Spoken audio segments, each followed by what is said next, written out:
Pupil assessment for Nicholas. No. Pupil. Not Italian, no. Nicholas, yeah. Mathematics. Nicholas does much better work in class than in his homework. He handed in a recent worksheet about money that was extremely disappointing. Perhaps his father could stop helping Nicholas. English. Nicholas shows an extremely vivid imagination. He needs to learn to be more realistic in his factual writing. However, his diary recently has been simply unbelievable. Science.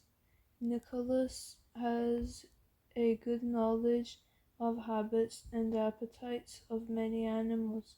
Suspiciously good, actually. How on earth does he know so much about crocodiles?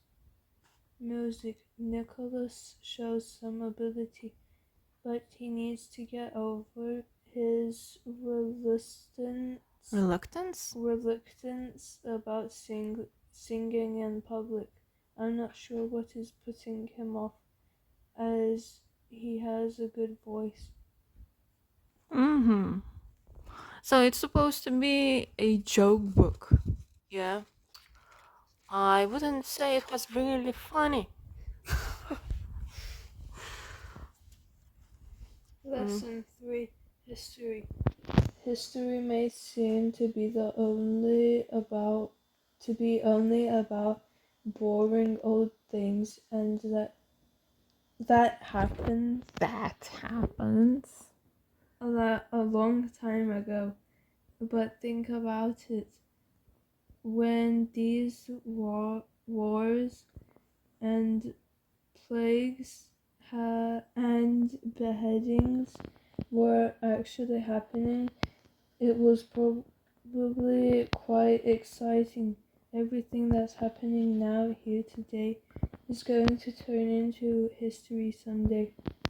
All you have to do is wait a bit. Why didn't they send postcards in the Stone Age? Have you ever tried sticking a stamp to a rock?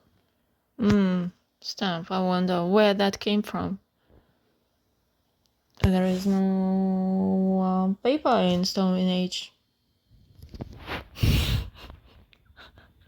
Or maybe just play with it like a stamp is a small rock and stick it onto the bigger rock where you write everything down and throw it.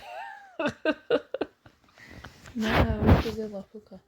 Kokį lapuką tais laikais, tai akmens amžiui popieriaus nebuvo.